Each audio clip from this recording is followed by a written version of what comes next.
Hello, and welcome to Health Matters. I'm your host, Larry Williams. This is a program that's devoted to discussing issues of concern to the minority and people of color community in Lincoln, Nebraska, as it relates to health issues. Today, our special guests are from the Indian Cultural and Community Center here in Lincoln, Nebraska. I have with us today Mr. Clyde Tyndall, who is the Executive Director, Greg Donovan, and Nettie Grant-Sikyta. We want to welcome them to our program today. Before we get into specific programs and a specific discussion about health concerns and programs at the Indian Center, what I'd like to do is kind of talk generally about the Indian Center and some of the programs that you have there. So, Clyde, can you kind of give us a broad overview of the Indian Center, its history, its mission, and some of the programs outside of health that you sponsor or host? The Indian Center was created in 1969 as a nonprofit organization. It started downtown Lincoln in a storefront operation, and then in 1980 it received a large grant from the Economic Development Administration to construct a 20,000 square foot building, and that's where we are now. Our mission statement is to help low-income Native Americans achieve a level of self-sufficiency. And we continue that to this day, although we've broadened our base now to include other minority groups. Mm-hmm. Okay. And how long have you been the Executive Director? I've been there for 11 years now. 11 years, okay. I was hired in April of 2005. Okay. Again, besides some of the health programs, maybe you could tell us a few of the other programs that you administer there at the Indian Center. We have a commodity supplemental food program that serves all of southeast Nebraska. We have a workforce investment program that provides employment and job training opportunities for eligible Native Americans in 89 of 93 counties, so it's a statewide program. We provide, we have a youth suicide prevention program which will be ending shortly. It was a 3-year grant, which was also statewide. We have a family needs program that provides financial assistance to those who are about ready to be evicted or who have utility shutoffs. Mm-hmm. And we have a juvenile justice program funded by the county. We also have a Ponca language project, and that's designed to help the Ponca tribe develop a dictionary for their tribal use. You know, they were really recently restored, so they lost some of their language, and we're trying to help them get some of that back. Mm-hmm. We have a well, the health programs I won't mention right now, but we have a housing program that serves. We have 132 units in Lincoln and Gary, Nebraska. And I believe that's it right now. Okay. Maybe Nettie, is there anything else that you would like to add to that about any of the programs that you, outside of health, that the Indian Center administers? No, I think Clyde got them all. Okay, all righty. Nettie, maybe you can tell us something about the cultural events that you sponsor throughout the year. Sure. Just generally, what are some of those cultural events and what happens? On an annual basis, the Indian Center sponsors a cultural gathering entitled a powwow. We just recently had our annual powwow just this last 2 weeks in August. Mm-hmm. August the 14th, 15th, and 16th, I believe, which is held on an annual basis. Mm-hmm. The other events that the Indian Center sponsors are when a Native family is in need of the center for funerals, prayer meetings. We close our business so that we can accommodate the Native American families, and that's just as it arises, as the need arises. Mm-hmm. Okay, all right. I might want to add, soon we're going to offer sweat lodge ceremonies. Okay. We just got approved today, Mm-hmm. and so that's kind of a new idea, I guess. Okay, all right. Just one more kind of general question about the Indian Center. How is it organized? I believe you report to a board of directors, and you probably have in excess 15 staff members or more. Yeah, we have a 9-member board of directors, primarily Native Americans from federally recognized tribes. Mm-hmm. And we have, I think at last count, we had about 25 staff members scattered in Omaha, Lincoln, Scotts Bluffs, and a few other places. We even have one down in Oklahoma, believe it or not. Mm-hmm. And they're part-time and full-time employees. Mm-hmm. Okay, all righty. Well, I tell you, let's sort of now segue into talking about some of the health programs that are at the Indian Center. And I'm going to start here with Greg. And Greg, if you could introduce yourself and kind of tell us what your position is at the center and what a typical day is like for you at Sure. the Indian Center. I'm Greg Donovan. I'm the director of the Society of Care Project, which is an initiative funded by SAMHSA, a federal agency, and awarded to the Santee Sioux Nation. The Indian Center administers it in partnership with the Santee Sioux, with the Omaha tribe, with the Iowa tribe of Nebraska and Kansas. And then also we have a staff presence in western Nebraska, in Omaha, and in the city of Lincoln. The primary purpose is to provide affordable mental health services from a trusting, cultural competent perspective. And the way we do that is providing education, therapy, and traditional healing, using telehealth, using in-person care, and engaging a network of individuals we call navigators, who are functionally outreach workers, and then also having a cadre of culturally competent mental health professionals. Mm-hmm. Okay. Maybe you can explain a little bit to our audience, because this is one of those buzzwords that we hear a lot about, what we mean by culturally competent staff folks that can work with you on this program. A lot of the staff that we engage are not only Native American, but they were raised in the communities that they're serving. And so they have a strong understanding of the communities that are at need and the issues they're facing. We also have a handful of personnel who are skilled in the arts of traditional healing, who understand the dynamics of things like sweat lodges that we talked about earlier, and other cultural practices that advance healing from a perspective that's comfortable to the population we're trying to serve. Okay. So what's a typical day like for you, Greg, in the office? So what exactly are you doing? I'm kind of behind the scenes. Pay attention, Clyde. Exactly. I'm kind of behind the scenes, making sure that the wheels are turning and that things are moving forward, and trying to do everything I can to make sure that those who are actually interacting with families, with children, because our target population is those birth to age 21, have the support and the services they need, that we are in compliance with the myriad regulations and laws that govern mental health, that we have well-trained staff, that we have the policies and forms and partnerships that we need to move ahead. Another thing as we move ahead, and we are in the first year of the grant, the second year will kick in during the fall of 2015, is that in addition to providing direct service to individuals and families, there's a component of our project that is designed to foster and promote system-level change. So once we get the dynamics needed to provide direct service, we'll look at partnering more with entities throughout the state, both tribal and non-native, to advance the cause of low-income predominantly, but all Native American families. Okay. And so under your sort of supervision or coordination, tell me a little bit about the staff that's working with you. Again, we have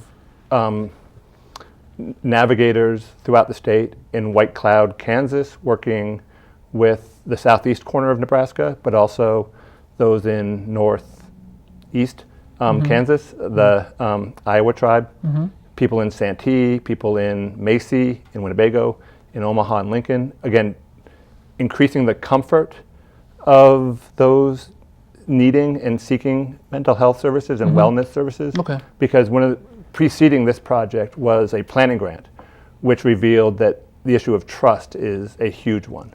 Sure. And the issue of accessibility is a huge one. And that's where telehealth comes in, that Nebraska as a whole throughout the state is a mental health desert, and it's even more so for Native American populations. Okay. And so that's the initial cohort, are those navigators going out trying to touch base with communities, increase the comfort, provide educational services, and then behind that, we have clinicians who provide more intensive mental health services. Okay, all right. Thank you, Sure. thank you.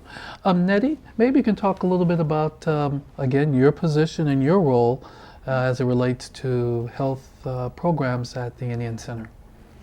Well, Larry, thank you. At the Indian Center, I am the program director for Youth Suicide Prevention Program, which is a federal grant from SAMHSA that the Indian Center administers. That program will be ending here in September, the end of September. We were in the first cycle of a 3-year grant. It is a statewide grant. The grant has primary focus of a target audience of Native Americans, Native American families and adolescents, ages 10 to 17. We can serve those 18 to 24, but the primary focus are youth. It's a statewide grant, as I mentioned before. We have an office, outreach coordinator in Omaha, Nebraska, as well as in Scottsbluff, Nebraska, Lincoln as well. Not only as a program director, I also have conducted outreach. And what that primarily means is that we go into the Native American families, into their homes to visit with them about the services that we have to offer, as well as if they prefer to meet us in the office or at the Indian Center or someplace else where they feel most comfortable. The primary focus is to have the Native American families feel comfortable. Where do they feel comfortable? Where would they like for us to visit?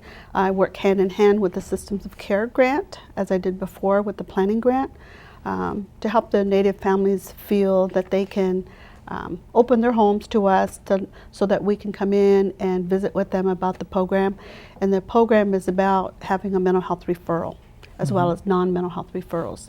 So if the family is in need of perhaps a bus pass or some nutrition, we have Native Americans who some live outside of their home, so we try to provide them with as much supportive service as possible.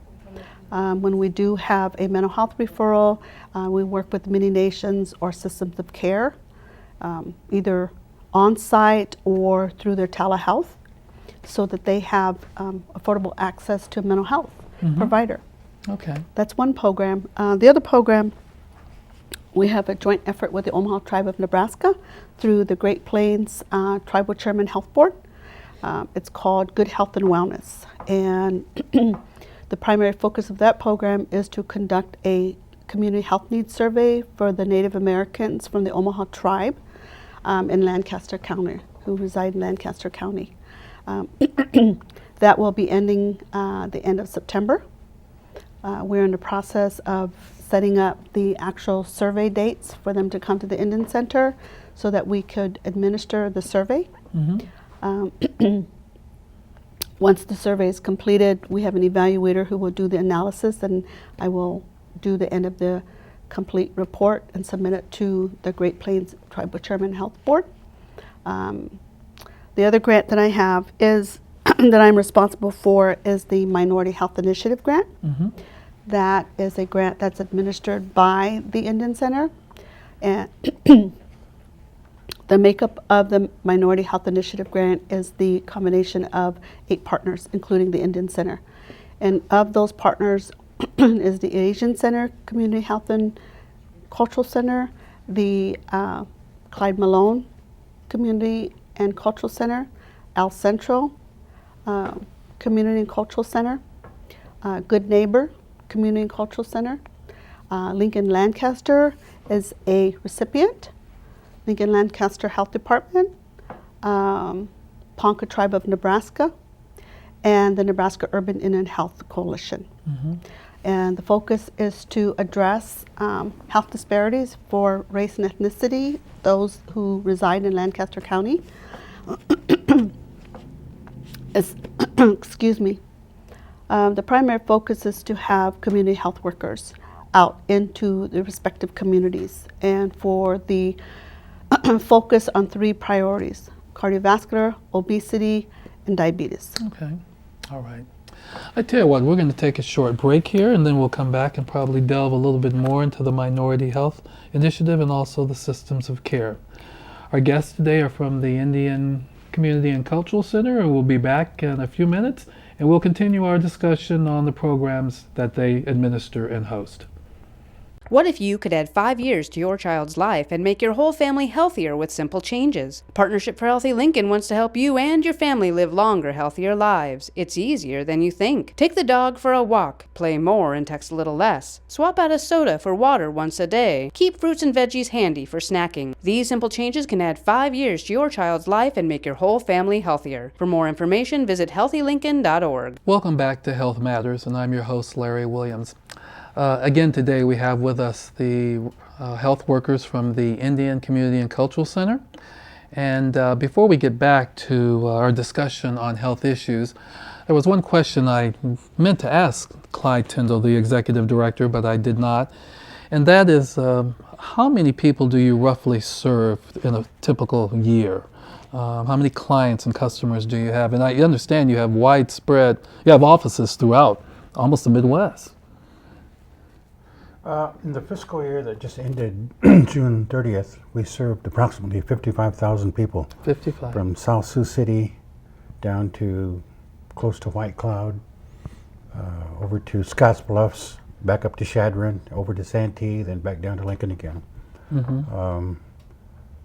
Most of those were served through our food program, though. Sure. Mm-hmm. Okay. But about 55,000. Right. And this would be duplicated or unduplicated? You know what I mean. Yeah.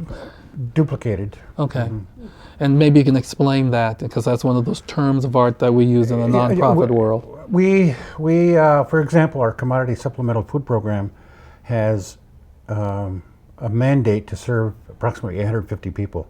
So they serve the same people every month, the same people. Sure. But occasionally they lose some, and sometimes they pick up some more. But it'll be a typical month will be 850 people. That's unduplicated. And okay. All righty. Okay. Okay, and let's go back to our discussion on health issues, and thanks for filling that in. And let me apologize for not asking that originally. Greg, maybe you can talk a little bit about what are some of the major health issues that are faced by Native Americans in the mental health area. Sure, and I'd be glad to touch on that. And Nettie can maybe touch on, when I'm done, some of the physical health issues. Correct. One of the things that we found, and again, this is unearthed through our planning grant and then also through other studies nationally, is that one of the prevalent behaviors or indicators is the whole issue of historical trauma. And that arises from the long-standing maltreatment and mistreatment of Native populations, from things like the forced boarding schools that many of the elders have undergone. One of the surprising things, though, is that not only those who endured these gross mistreatments, but also those who are significantly younger, today's youth, are showing manifestations of historical trauma. And that then shows itself in behaviors that are things like suicidal ideation and behaviors, substance abuse, and other self-damaging behaviors. And so what we're doing is working to both enlighten people to their history and to the trauma that they are experiencing and the underwriting causes of their behaviors, and then also trying to treat them.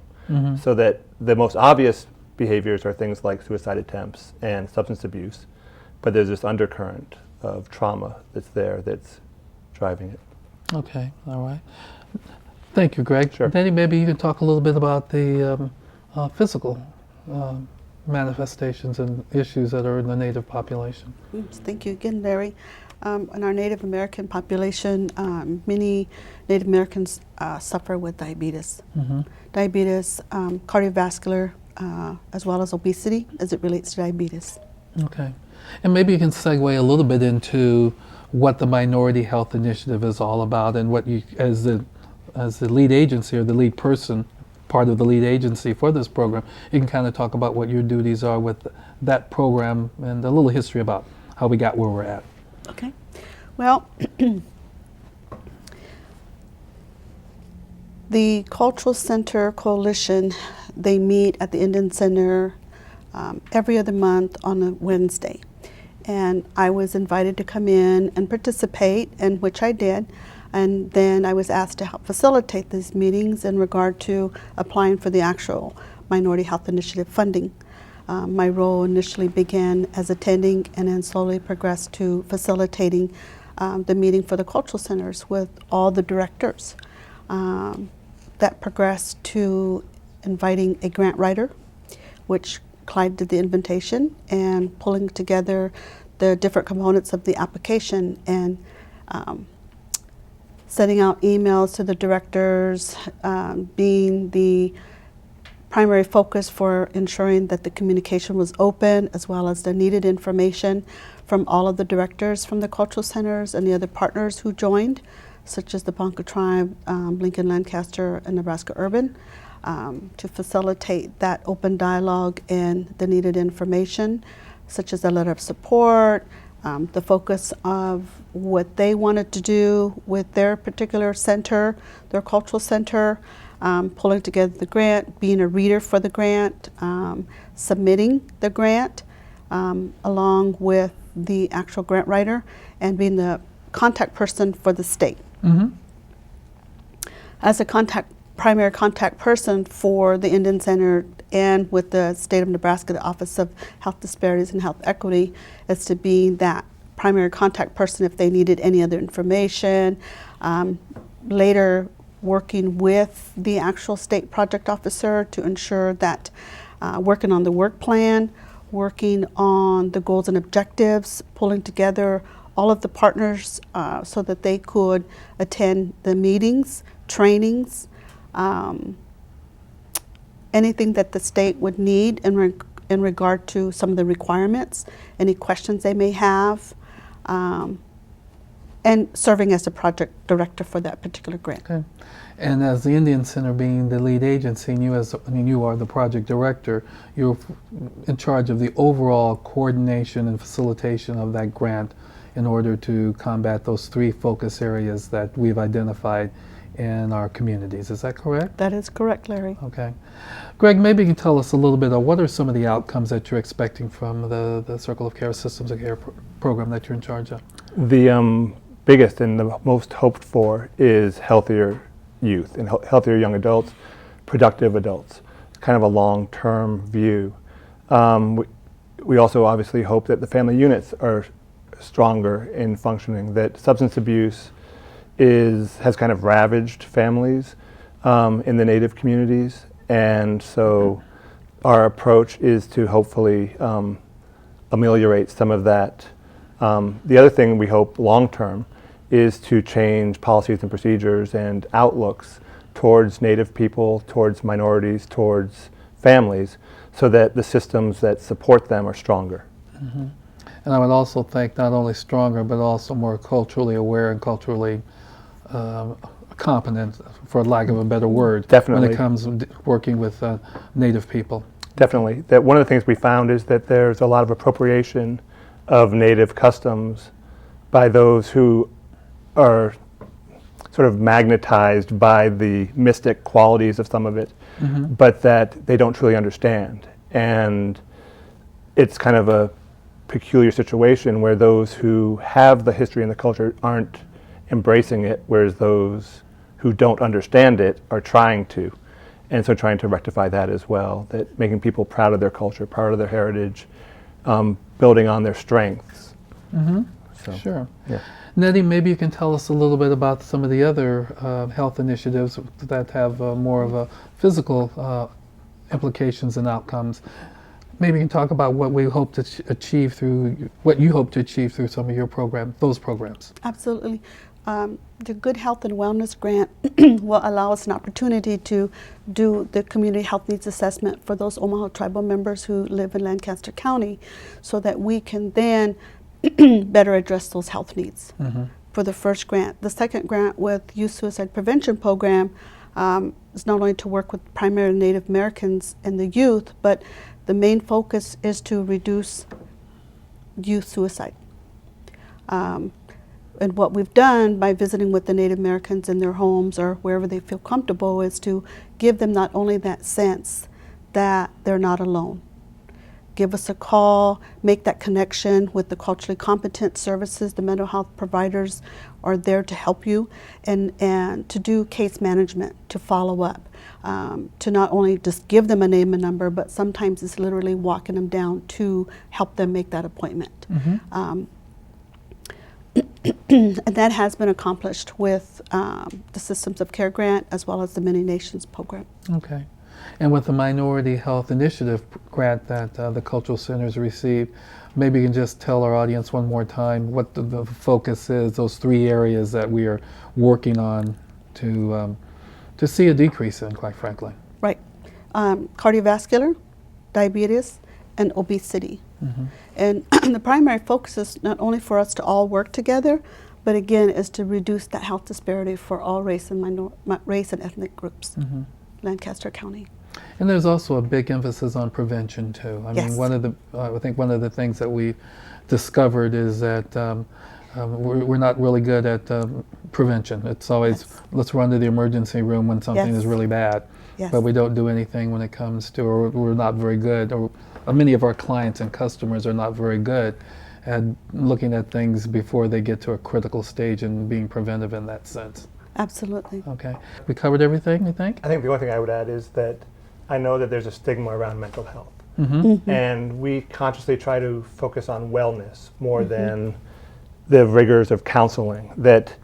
And I would encourage anybody who is in need to seek us out. Okay. And the same thing I think applies to the health programming that Nettie has described as well. Okay. I might add one more thing real quick. Sure, go ahead, Clyde. I think one of the key things about that whole grant, Minority Health Initiative grant, and the cultural centers joining together to get it was that now this is probably the first time that a group of minority-based agencies has a grant of their own. So there's a level of self-determination. Now we have it, and we want to do the best job we can with this grant. Certainly, certainly. And especially in Lincoln, it appears to be some kind of a model, I guess. You know. It might be that our audience they don't know this, but we are a 501c3 nonprofit organization, and it involves most of the cultural centers here in the city of Lincoln, and that is unique and that is novel. Yes. Very much so. We're running out of time, so I do want to get in a question about some of the special events, health events that you sponsor throughout the year. And I know Greg and Nettie can kind of give us maybe a quick overview, real quickly. The Indian Center has sponsored health fairs. Sure. And we've had 2 so far. And they're held annually. Annually, okay. And one of the things I've always asked our executive directors of our various centers is, why do we need an Indian Center? And basically, why do we need cultural and ethnic centers? And maybe you can just give us an idea of why you're important. I'll do a real quick version. Thanks. Back in the 1960s, the BIA, the Bureau of Indian Affairs, had a relocation program where they forced Native Americans to move off reservations into urban areas to be assimilated. The program didn't work. Many people came to urban areas off buses, and the resources that were to be there weren't there. So Native Americans joined together at some point, and that happened in Lincoln. And they eventually formed nonprofits and went after federal grants, and the Indian centers across the country the birth was in the late 60s, and they were all developed at about the same time. And it had to do with the BIA relocation program and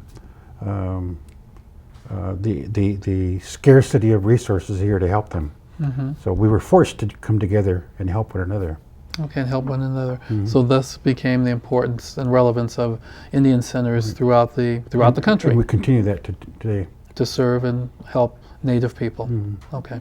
Well, thank you so much. And I think also I did not have any idea that 55,000 folks had received services from the Indian Center here. A couple of years ago, it was up to 75,000. I'm just amazed. I had no idea it was that many people. That's fantastic.